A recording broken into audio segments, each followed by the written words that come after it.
স্বাগত প্রথম আলোর অডিও সংবাদে। আমি এস আল আরেফিন জানিয়ে দিচ্ছি দিনের গুরুত্বপূর্ণ খবরগুলো।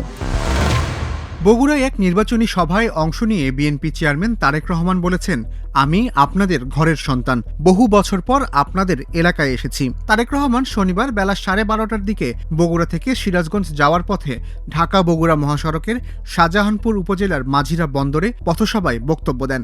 এটি ছিল বগুড়া 7 আসন গাবতলী শাহজাহানপুর আসনের ধানের শীষের প্রার্থী মোর্শেদ মিল্টনের নির্বাচনী পথসভা।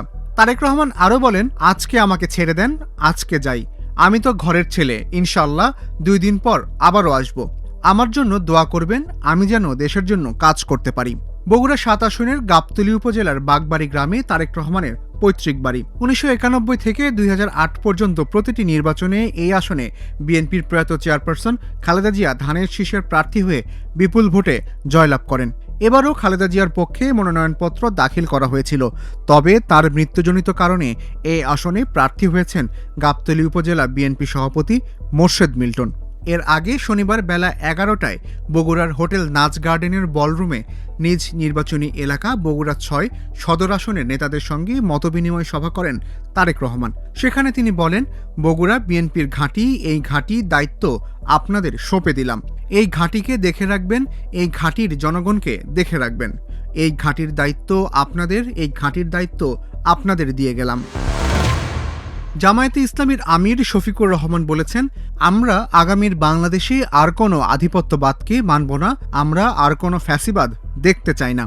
শনিবার বেলা 11:30টার দিকে কুমিল্লার 14গ্রাম উপজেলার HJ সরকারি পাইলট উচ্চ বিদ্যালয় মাঠে আয়োজিত নির্বাচনী জনসভায় প্রধান অতিথির বক্তব্যে শফিকুর রহমান কথা বলেন। কুমিল্লা 11-14গ্রাম আসনে 11 দলীয় নির্বাচনী ঐক্যের প্রার্থী ও জামায়াতের নায়েবে আমির সৈয়দ আবদুল্লাহ মোহাম্মদ তাহেরের সমর্থনে এই জনসভার আয়োজন করা হয়। শফিকুর রহমান বলেন, আমরা চাঁদাবাজি ও দুর্নীতির গোড়া কেটে দিতে চাই, তবে যারা দুর্নীতি ও চাঁদাবাজি করেন তাদের ভয় পাওয়ার কিছু নেই, কারণ আমরা এমন সমাজ গড়তে চাই যেখানে প্রত্যেক নাগরিক তার জীবন, সম্পদ ও ইজ্জতের নিরাপত্তা ভোগ করবে, হালাল রুজি দিয়ে সম্মানের সঙ্গে বেঁচে থাকবে। আপনারা এই অপকর্মগুলো ছেড়ে দেন। একই জনসভায় জাতীয় নাগরিক পার্টি এনসিপির আহ্বায়ক নাহিদ ইসলাম বলেন, এই নির্বাচন কোনো বিচ্ছিন্ন ঘটনা নয়, এই নির্বাচন জুলাই গণ অভ্যুত্থানের ধারাবাহিকতা। জুলাই অভ্যুত্থানের কারণে আমরা আজ নির্বাচন প্রক্রিয়ার মধ্যে যেতে পেরেছি। জুলাই গণ অভ্যুত্থান হয়েছিল ফ্যাসিবাদ বিরোধী ইনসাফ ভিত্তিক দেশ গড়তে, কিন্তু নির্বাচনকে ঘিরে পার্শ্ববর্তী দেশ নানা ধরনের ষড়যন্ত্র করছে। তারা প্রকাশ্যে 11 দলীয় জোটের বিপক্ষে কথা বলা একটি দলের পক্ষ নিয়েছে। যদি তারা নির্বাচনে হস্তক্ষেপ করার চেষ্টা করে, তাহলে এদেশের জনগণ তাদের বিরুদ্ধে দাঁড়াবে। ভোলার বোরহানউদ্দিন ও কুমিল্লার 14গ্রামে নির্বাচনী প্রচারণাকে কেন্দ্র করে বিএনপি ও জামায়াতের কর্মী সমর্থকদের মধ্যে সংঘর্ষের ঘটনা ঘটেছে। ভোলার বোরহানউদ্দিনে এই ঘটনায় উভয় পক্ষের অন্তত 15 জন আহত হয়েছেন। শনিবার সকাল 8:30টার দিকে উপজেলার টবগি ইউনিয়নের চৌকিদার বাড়ির দরজার সামনে এই ঘটনা ঘটে। প্রত্যক্ষদর্শীরা জানান, সকালে টবগি ইউনিয়নের বিভিন্ন এলাকায় জামায়াতে ইসলামীর নেতাকর্মীরা দাঁড়িপাল্লার পক্ষে প্রচারপত্র বিতরণ ও প্রচারণা শুরু করেন। এক পর্যায়ে তারা চৌকিদার বাড়ির এলাকায় প্রবেশ করলে সেখানে অবস্থানরত বিএনপির কর্মীদের সঙ্গে কথা কাটাকাটি হয়। মুহূর্তের মধ্যেই পরিস্থিতি উত্তপ্ত হয়ে ওঠে এবং সংঘর্ষের রূপ নেয়। সংঘর্ষের সময় লাঠিসোঁটা, কোদাল ও দেশি অস্ত্র ব্যবহার করা হয়। সংঘর্ষে জামায়াতের 10 জন আহত হন। আহত ব্যক্তিদের উদ্ধার করে বোরহানউদ্দিন উপজেলা স্বাস্থ্য কমপ্লেক্সে নেওয়া হয়। পরে গুরুতর আহত 2 জনকে ভোলা সদর হাসপাতালে পাঠানো হয়েছে। অন্যদিকে বিএনপির পক্ষ থেকে দাবি করা হয়েছে, এই ঘটনায় তাদের অন্তত 5 কর্মী আহত হয়েছেন। বিএনপি নেতাদের অভিযোগ, সকালবেলা স্থানীয় কিছু নারী পুকুরে গোসল করছিলেন। এ সময় জামায়াতের প্রচার দল একটি বাড়িতে প্রবেশ করলে বিষয়টি নিয়ে আপত্তি জানানো হয়। এক পর্যায়ে জামায়াতের নেতাকর্মীরাই উস্কানিমূলক আচরণ করলে সংঘর্ষ বাধে। খবর পেয়ে ঘটনাস্থলে বোরহানউদ্দিন থানা পুলিশ ও নৌবাহিনীর একটি দল পৌঁছে পরিস্থিতি নিয়ন্ত্রণে আনে। অন্যদিকে কুমিল্লার 14গ্রামে নির্বাচনী জনসভা থেকে ফেরার পথে জামায়াতের নেতাকর্মীদের সঙ্গে বিএনপি নেতাকর্মীদের সংঘর্ষের ঘটনা ঘটেছে। এতে উভয় পক্ষের অন্তত 7 জন আহত হয়েছেন। খবর পেয়ে পুলিশ ও সেনাবাহিনী ঘটনাস্থলে গিয়ে পরিস্থিতি নিয়ন্ত্রণে আনে। দুপুরে উপজেলার জগন্নাথ দিঘি ইউনিয়নের হাটবাইর এলাকায় এই ঘটনা ঘটে। এদিন বেলা 11:30টায় ১৪গ্রাম উপজেলা সদরে এইচজে সরকারি মডেল পাইলট উচ্চ বিদ্যালয় মাঠে আয়োজিত জনসভায় প্রধান অতিথির বক্তব্য দেন দলটির আমির শফিকুর রহমান। জামায়াতের নেতাদের দাবি, জনসভা থেকে ফেরার পথেই বিএনপির কর্মী সমর্থকেরা তাদের উপর হামলা করে। অন্যদিকে বিএনপি নেতাদের দাবি, কর্মসূচি থেকে ফেরার পথে জামায়াত শিবিরের নেতাকর্মীরা হাটবাইর গ্রামে উপজেলা স্বেচ্ছাসেবক দলের যুগ্ম আহ্বায়ক মিজানের বাড়িতে অতর্কিত হামলা করে। এর জেরে উভয় পক্ষ সংঘর্ষে জড়ায়।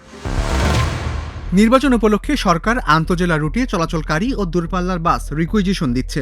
সরকারের এই পদক্ষেপ বন্ধের দাবিতে প্রেস ব্রিফিং করেছে বাংলাদেশ সড়ক পরিবহন মালিক সমিতি। শনিবার রাজধানীর পরিবাগে সংগঠনটির কার্যালয়ে সংবাদ ব্রিফিংয়ের আয়োজন করা হয়।